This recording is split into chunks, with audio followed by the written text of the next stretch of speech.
Bonjour Marine. Donc voilà, on est toutes les deux, Marine Duvouldy et moi-même, Jannick Dumay, ensemble pour parler du sujet de la mort, mais au-delà de la mort, la vie en fait, puisque la mort et la vie, elles marchent main dans la main en fait.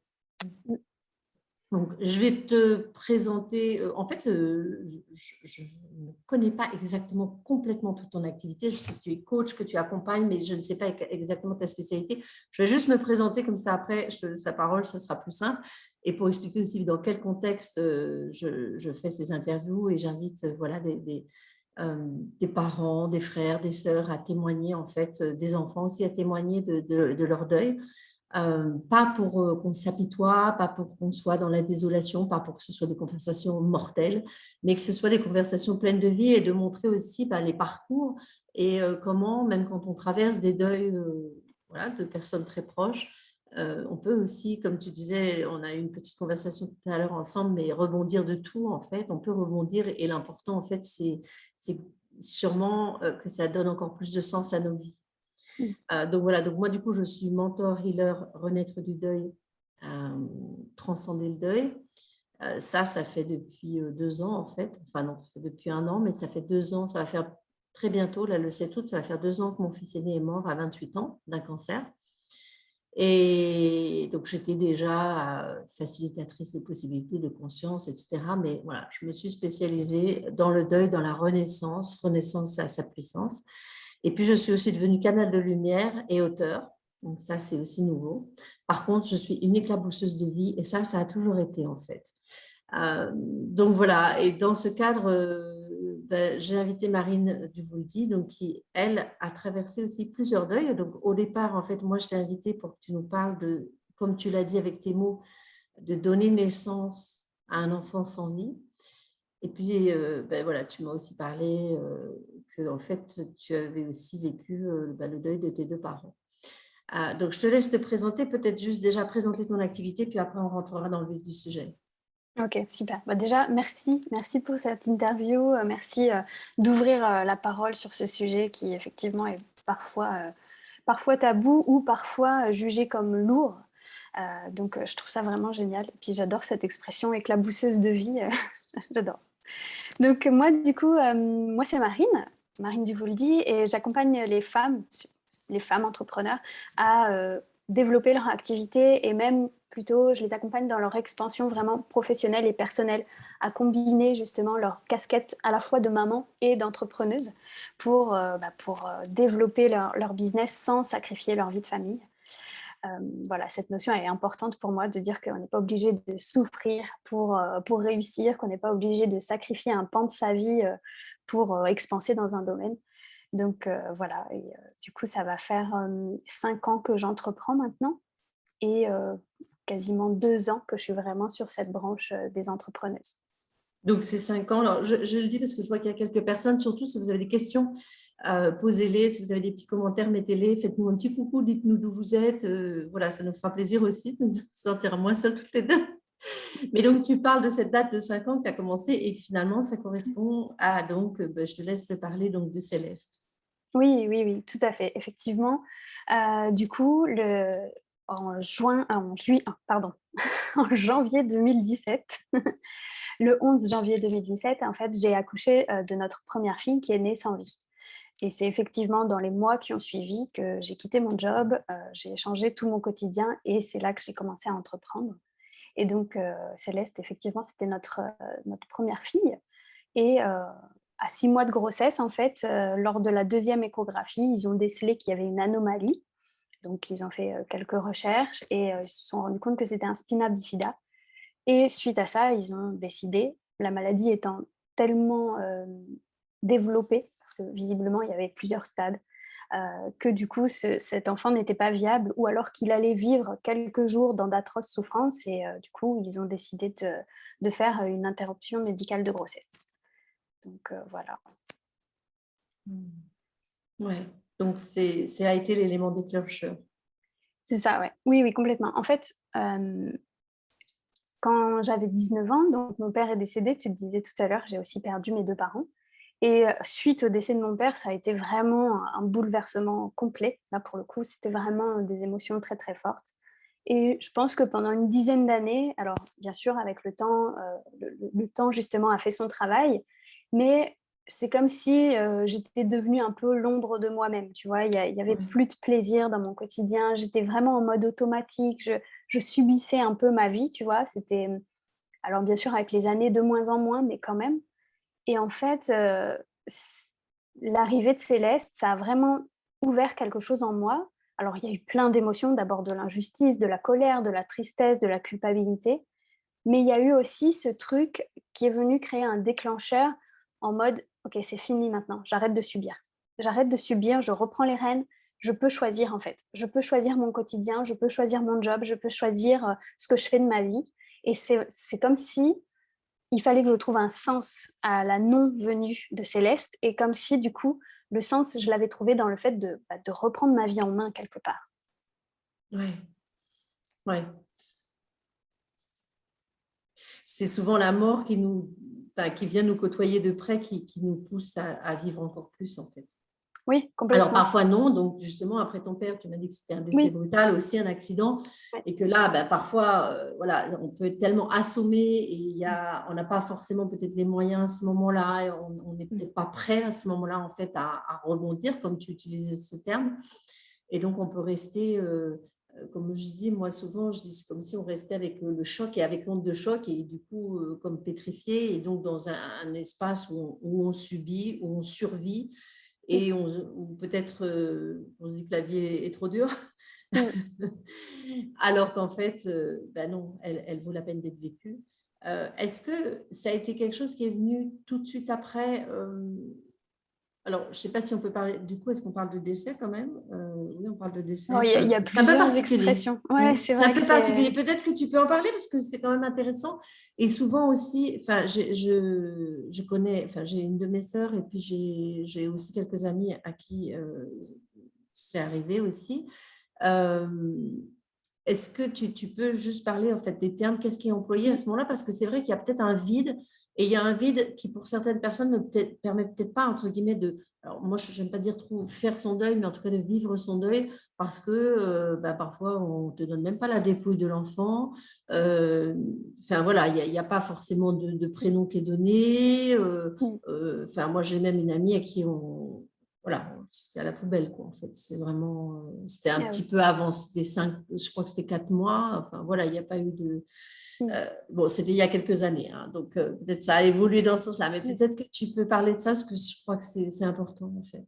Oui, complètement. Bah, je trouve que ça fait partie du processus justement, heu, je ne sais pas si ça fait partie du processus de deuil, mais en tout cas pour moi de reconnaissance. Oui, C'est-à-dire qu'effectivement, quand on a un enfant qui est né sans vie, dans notre quotidien, il y a plus de traces, quoi. Tu vois? C'est voilà, ça a été un temps et puis, finalement, il reste rien, et pour moi, c'était important que Céleste, elle apparaisse, dans le livret de famille, qu'elle ait un prénom, et tout ça. Moi, à l'époque, donc c'était il y a 5 ans, c'était assez particulier, mais c'était un nombre de semaines, en fait, qui faisait que, oui, on le reconnaissait comme un enfant ou pas. ah Et en d'accord. fait, Mhm. ça s'est Oui, le nombre passé de semaines de grossesse, oui, d'accord. ouais, c'est ça, et même le poids, enfin, c'était assez incroyable.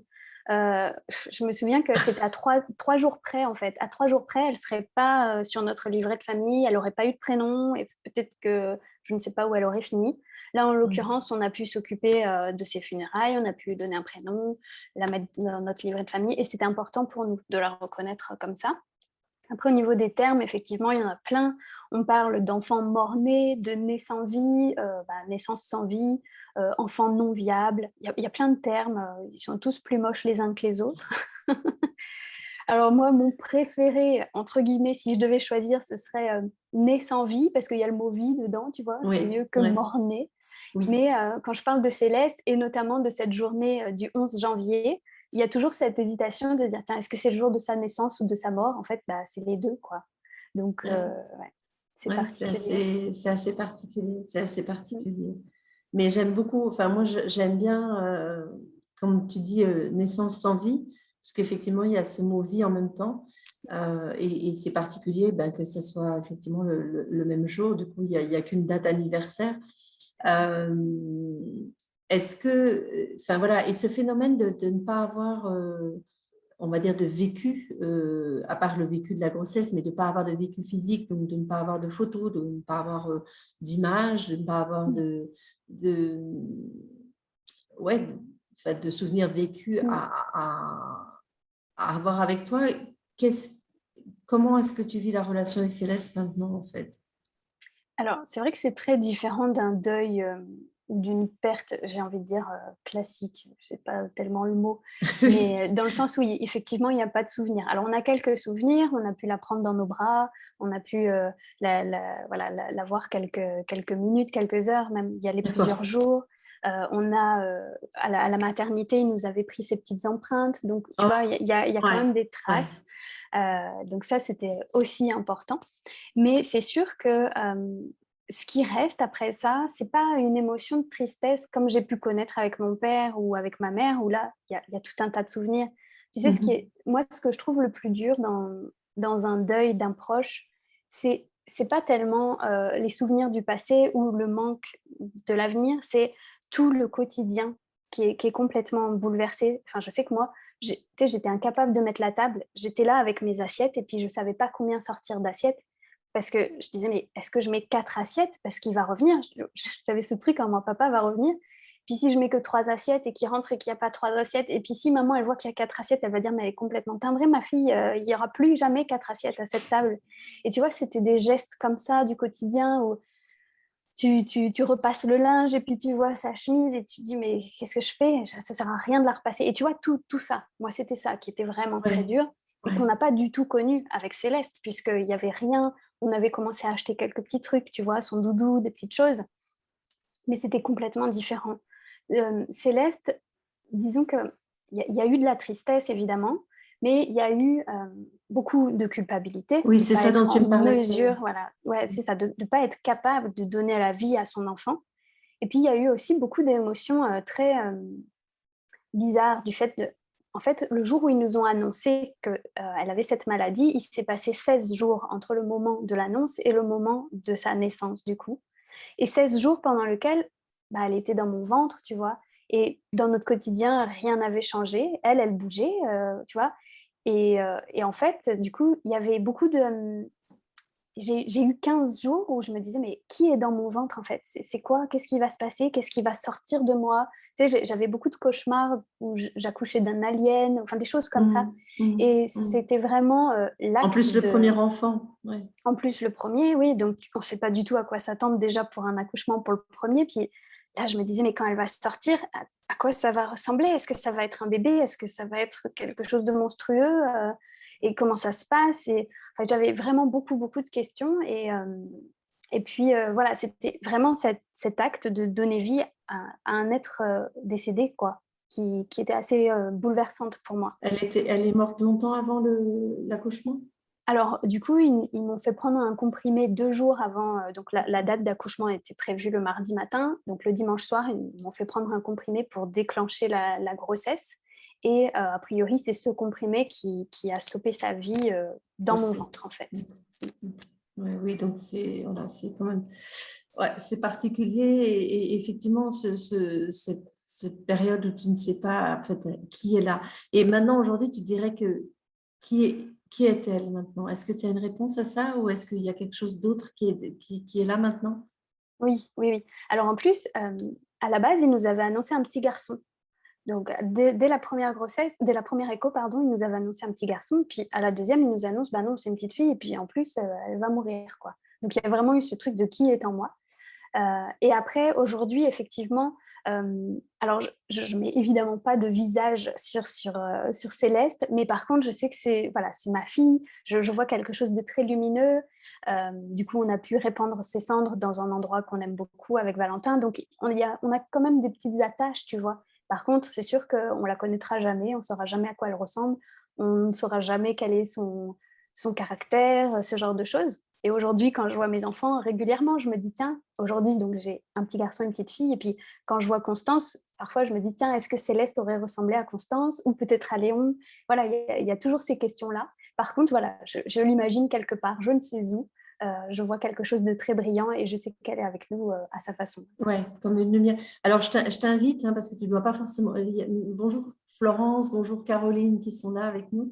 Je t'invite, et j'en reparle ici, à écouter une autre de mes interviews qui est avec Marie Guillet-Boniou, donc, qui a eu un enfant mort-né, une fille, il y a 39 ans. Et elle a une façon d'en parler. Alors, je ne sais pas si elle est morte à la naissance ou si elle était morte juste avant de naître, je ne sais plus. Elle parle comme d'une force, d'une énergie, d'une présence, quelque chose de très fort. Son témoignage est très bouleversant, donc peut-être c'est aussi quelque chose qui te parlera. Justement, effectivement, par rapport à, comme tu disais, pour ton père ou ta mère, ou moi, pour mon fils, où je l'ai connu 28 ans, donc il y a tout ce vécu ensemble, tous ces souvenirs ensemble, donc c'est vraiment des configurations différentes, quoi. Il n'y a pas de visage. Et ces questionnements qu'elle a. On peut prendre juste quelques secondes pour accueillir tout ce que tu viens de dire parce que c'est tellement riche. Et puis aussi, ben, tu en parles très librement.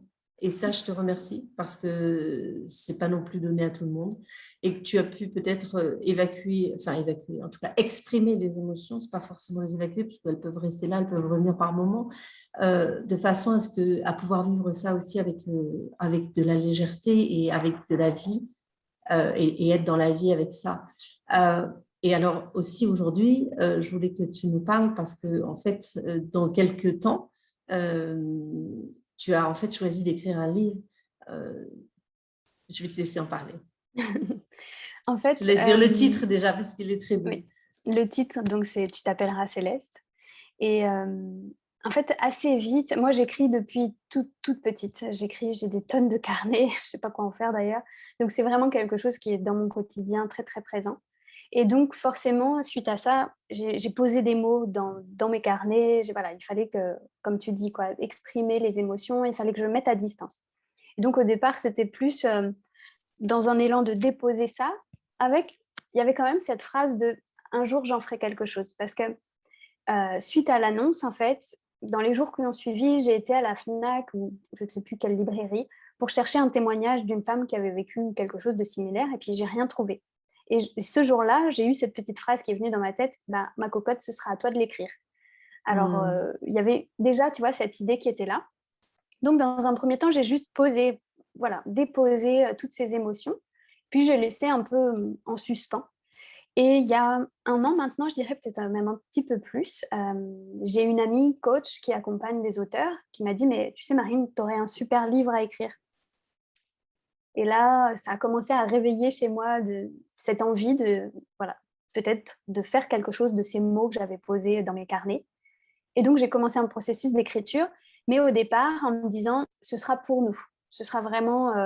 je me disais, bon, bah, peut-être que je l'auto-éditerai pour qu'il reste une trace, encore toujours cette idée de laisser une trace. Et j'avais envie que mes enfants, Léon et Constance, puissent lire l'histoire de Céleste. Et voilà, je me disais, bah, je l'auto-éditerai, puis on le mettra dans notre bibliothèque, dans un petit coin spécial. Et puis, en fait, donc j'ai intégré ce groupe d'auteurs et en partageant mes écrits, et surtout en voyant les réactions des femmes qui étaient dans ce groupe-là, en fait, là, j'ai compris que je ne devais pas le garder juste pour moi. Il y a eu beaucoup d'émotions et j'ai compris que c'était plus grand que moi, que peut-être ce livre pouvait aider d'autres femmes qui avaient vécu des choses similaires et que c'était comme devenu une mission, en fait. Que, voilà, il ne fallait pas juste qu'il reste dans mon salon, mais qu'il puisse toucher le cœur d'autres familles, au-delà des femmes, des familles entières parfois. Et voilà, et donc c'est là qu'est né vraiment le désir de l'éditer. Et voilà. Donc, il va bientôt paraître. Tu as une photo à nous montrer, enfin, je crois qu'elle est sur ton téléphone. Alors, oui, pour le moment, je ne l'ai pas voilà, il y a une campagne Ulule, en fait, pour participer, pour permettre la publication du livre. Donc, je mettrai le lien après. Vas-y. Ouais, alors, attends, là, il y a non, il faut que tu te remettes. Est-ce que... Ouais, bon, on voit un petit peu. Voilà. Et en fait, alors moi, si je le vois à l'endroit. Je le vois à l'endroit. Voilà. Ouais, voilà, comme ça, on voit très bien. Comme ça, ouais. Je vois écrit à l'endroit, là. Je sais tu pas vois, ok. Donc, moi, je ne vois pas l'endroit, mais... voilà, c'est éteint. C'est intéressant le processus d'écriture parce que, ben voilà, moi, en fait, c'est ce qui est venu aussi après la mort de mon fils. D'abord, j'ai commencé à écrire. comme ça, juste parce qu'il fallait Oui, enfin, je savais que j'étais en train de vivre un truc de fou. Enfin, oui. c'était fou pour moi euh, dans le sens de complètement inédit, dans le Irréel. sens de complètement intense. Et je me disais, mais Mm, non, c'est pas vrai. mm. Je redirais quelque chose que tu disais par rapport à mettre le couvert. Mais bon, notre fils n'habitait plus avec nous depuis 10 ans, mais bon. En fait, c'est tout d'un coup, j'ai eu cette impulsion. Alors, moi, c'est venu assez rapidement. C'est venu un mois après en me disant, mais il faut que je publie. Et comme je connaissais aussi une coach en écriture, je ne sais pas si c'est la même, moi, c'est Fanny Folly. C'est pas la Donc, même, mais je connais Fanny. voilà. Mais elle était dans mon entourage. En fait, on avait suivi des trucs ensemble, donc je la connaissais personnellement. Donc, du coup, Mm, je lui ai parlé. Et puis, c'est comme ça aussi que ça s'est fait, en fait, pour aller vers la publication et qui permet effectivement de dire, c'est exactement ça que notre histoire, elle peut aller plus loin, elle nous dépasse et que d'en parler. Et ben, justement, peut-être que maintenant, tu vois, une autre femme, elle va aller dans les rayons et elle va trouver ton livre. Et ça, je trouve ça extraordinaire. mm, mm. Je trouve ça vraiment extraordinaire. Et aussi, le fait que tu aies écrit, alors peut-être que d'autres trouvent d'autres moyens d'expression, mais c'est vraiment une façon, comme tu dis, de déposer, en fait. Ouais. De De déposer, déposer. mettre à Ouais, distance. Et pour moi aussi, je me suis rendu compte que c'était aussi une façon de lui donner vie autrement. Tu sais, il y ouais, avait oui, cette idée voilà, de donner le jour quand même à quelque chose, tu vois. Il y avait ouais, ouais, cet ouais, ouais. acte-là. Et puis vis-à-vis de tes autres enfants aussi, c'est chouette. Alors justement, j'avais cette question. Est-ce que tu leur en parles? Enfin, j'imagine, ils Oui. sont encore assez jeunes. Alors, ils Donc, sont petits, donc ouais. on ne va pas dans les détails. Mais Mm, en fait, c'est venu parce que le doudou de Céleste, du coup, je l'ai donné naturellement à Léon. Et en fait, il s'avère que c'est son doudou préféré. C'est vraiment, voilà, c'est son doudou, quoi. Il en a choisi un, c'est celui-là. Enfin, il en a plusieurs, mais son préféré, c'est celui-ci. Et donc, un jour, on faisait l'inventaire des doudous. Qui a acheté quel doudou à la naissance, tout ça. Et puis, du coup, il dit, bah, celui-là, c'est qui? Bah, du coup, c'est ta mamie, mais en fait, à la base, il n'était pas pour toi, ce doudou, il était pour ta grande sœur. Et donc, voilà, on a commencé à en parler. Alors, il comprend ce qu'il comprend, hein, parce qu'à 4 ans, on ne comprend pas grand-chose de la mort. D'ailleurs, est-ce qu'on comprend grand-chose de la mort même plus tard? J'en sais rien. On ne sait pas vraiment où on va après. Donc, il m'a posé ce genre de questions. Et je me rappelle qu'il m'a dit, comment il m'a dit? Enfin, c'était mignon, mais avec tout son enthousiasme, c'est oh, maman, mais c'est génial, alors tu l'as vu s'envoler dans le ciel? Et voilà, donc mm. oui, on en parle librement, ouais. Ouais, Ouais, ouais. oui, Sans et puis rentrer j'imagine dans que des la détails, conversation évoluera sans que ce soit bien quelque chose sûr. de pesant. C'est ça, ouais. Mm. Ouais, sans que ce soit quelque chose de pesant, c'est ouvrir le dialogue. Ouais, ouais, c'est vraiment important. Ça, c'est magnifique. Justement, ben, voilà. L'autre jour, j'avais Stéphanie Morel que j'interviewais, où elle, sa petite sœur était morte à 3 mois et demi quand elle avait 3 ans, et où justement, elle a souffert pendant 30 ans du silence, en fait, du Mm. manque de communication. Ses parents étaient tellement dans la douleur qu'il n'y a pas Ouais. eu de possibilité de communication. Et en fait, tout est sorti quand elle a accouché de sa fille. Et voilà, Mm. Ah oui, là, ça il a fallu que ça m'étonne. sorte, ça a éclaté. Il a fallu lever la chape du Le silence. voile, Donc, ouais. Mm. je t'admire. Et je voulais savoir aussi, parce qu'on parle beaucoup des femmes ici. Alors, c'est peut-être un peu indiscret, c'est peut-être pas là, mais par rapport à ton mari aussi, enfin voilà, c'est important. Non, mais parce que peut-être que les hommes ne se rendent pas forcément compte aussi de ce qui peut se Mm. passer pour leur conjointe, pour leur compagne. Ouais. En disant oui, bon, ben voilà, il n'y a pas eu de bébé, il n'y a pas eu de bébé. Eux, ils ne l'ont pas porté dans leur Mm. ventre. Peut-être aussi que vis-à-vis de lui, c'est important qu'il y ait le livre. Mais j'ai l'impression que Mm. voilà, c'est très clair entre vous. Mais peut-être que tu peux Oui, dire un mot là-dessus. Ou... ouais. Alors nous, cette expérience-là, on va dire ça comme ça, cet événement, cette naissance, Ouais, ça nous a vraiment soudés en fait, hein. J'ai la chance d'avoir un homme qui est très présent, qui est très sensible. Donc tout de suite, on a mis des mots. Il s'est même passé, je dirais, pendant presque 2 mois où j'ai été complètement presque dépendante de lui. ouais, J'exagère un ouais. peu, mais je me suis laissée porter en fait. Je me suis laissée porter, je voulais plus prendre la voiture, je voulais aller faire les courses, voir du monde, ce genre de choses. Et Valentin, il a été très, très, très présent. Et puis, quand moi, j'ai commencé à remonter la pente, c'est lui qui a commencé un petit peu à baisser en morale. Mais non, je pense que lui comme moi, c'était important, enfin, voilà, qu'il y ait justement ces funérailles, parce qu'on avait le choix, en fait. Ils nous ont Ouais. dit, bah, si vous voulez, on n'en parle plus. Nous, à l'hôpital, on s'occupe de tout, puis vous rentrez chez vous. Euh, et que ce soit Valentin ou moi, c'était important qu'on puisse faire les choses comme on avait envie. En tout Ouais. cas, pour pouvoir choisir son cercueil, alors, on était deux au funérarium. Ça aussi, c'est quand même bizarre comme expérience pour avoir vécu plusieurs enterrements. En principe, il y a du monde, il y a des fleurs, il y a des cartes, il y a des gens qui nous soutiennent. Ouais. Là, on était Et deux. là, On que n'était tous que les tous deux. les deux. Et c'est quand même assez... voilà, on s'est senti très seuls en fait, même si en réalité notre famille était là, mais dans les faits, on était souvent seuls Dans pour ces répandre moments-là, c'était la les solitude. cendres. Ouais. Ouais. Ouais. Ouais. Donc du coup, il s'est passé un truc où on s'était vraiment soudés à ce moment-là. Et puis, euh, et puis après, les médecins nous avaient conseillé plutôt de ne pas attendre trop longtemps pour refaire un autre enfant. Donc, comme je te disais, au début, c'était Valentin qui était en mode, lui, ça allait à peu près, puis moi, il ne fallait pas en entendre parler. Puis après, hop, ça s'est inversé. Et puis finalement, je pense que j'ai jamais fait le calcul, mais Léon est arrivé en novembre, donc 9 mois après, quoi. Même un peu plus, 10 mois après. Mhm. Voilà. Mhm. Mon plus jeune fils s'appelle. Il s'appelle Léon. Excellent. Ouais, alors je voulais revenir juste. Oui, je voulais dire par rapport au couvert, mais nous, ça s'est passé différemment, parce que Louis n'habitait plus à la maison depuis un moment. Mais l'année dernière, quand on a fait. Alors, c'était pas l'anniversaire de sa mort, en fait, c'était son anniversaire, mais on n'a pas fêté son anniversaire, on a fêté celui de son frère, je sais, parce qu'ils sont nés à 5 jours de différence, donc on a toujours fait les anniversaires ensemble. Et en fait, j'ai préparé, non pas le couvert, mais les chaises, en fait, on était, je sais plus, on était une douzaine. Et en fait, j'installe tout le monde s'assoit, puis d'un coup, et puis mon mari me dit, mais il y a une chaise en trop. Et j'ai dit, bah, c'est la chaise de Louis. C'était, voilà, ouais, c'était drôle. Donc là, c'était même pas quelque chose de mental. En fait, c'était pas, j'avais Oui, pas de confusion. c'était... C'était là, bah, en fait, ça s'était fait tout seul, quoi. Il y avait une chaise pour Louis, quoi. Voilà, donc c'était rigolo, mais c'est intéressant ce que tu dis par rapport à ça, ce truc de même quand tu sais, tu dis toujours, mais peut-être qu'elle va revenir, peut-être que.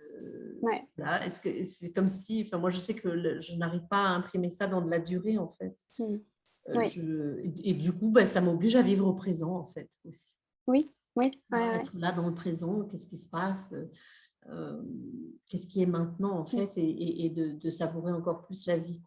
Mais Ouais. je suis vraiment en admiration aussi devant cette ouverture et devant ce dialogue, devant cette boule de vie que tu es.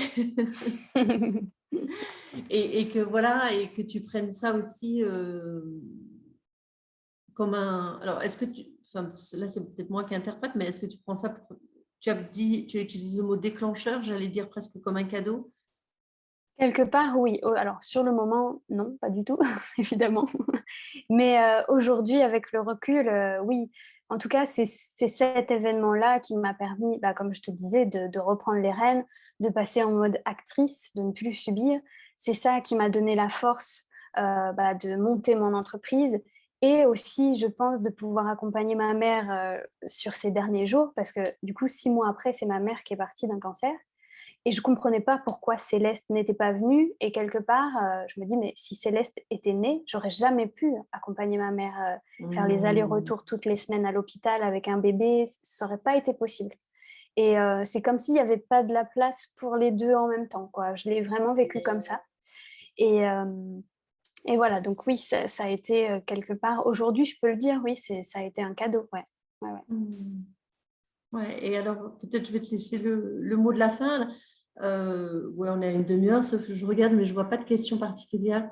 Je pense que les gens regarderont en différé. Si vous regardez surtout après en différé, n'hésitez pas à contacter Marine, à nous envoyer votre retour, vos témoignages. Ce sera voilà, avec plaisir que soit Marine, soit moi, on répondra aussi à vos questions. Euh, Est-ce que je vais te laisser le mot de la fin, en fait? Oui, et le mot de la fin, c'est moi, voilà, un de mes messages importants, c'est de dire que on peut, avec le temps, bien sûr, avec le temps, trouver un sens à tout ça. Et c'est sûr que c'est compliqué, les émotions sont tellement intenses, il y a tellement de ressentis et d'injustices, de culpabilité parfois et puis une tristesse incommensurable. Mais avec le temps, je pense, on peut réussir à trouver un sens et rebondir, quoi. C'est pour ça que moi, j'ai appelé mon livre « Il va y avoir encore tellement de jours Oui, ». Vous j'aime avez beaucoup du ce temps. titre. Ouais, ouais, ouais, il est très beau ce titre. Voilà, en tout cas, je mettrai, ben voilà, si vous voulez trouver les références du livre, une fois que tu l'auras, tu me le donneras Ouais, aussi quand il sera vraiment paru, mais en attendant, on va vous mettre le lien de la campagne Ulule. Je ouais. vais juste peut-être, je vais arrêter là, je vais juste redire un petit mot pour Facebook. Merci infiniment. Et puis, merci pour... j'aime pas quand on me le dit, mais en même temps, je trouve que c'est une leçon de vie quand même aussi, en tout cas un exemple de vie qui est beau à voir en fait, qui est beau à recevoir aussi. Donc, merci. Merci, Jannick. Je vais juste arrêter le live.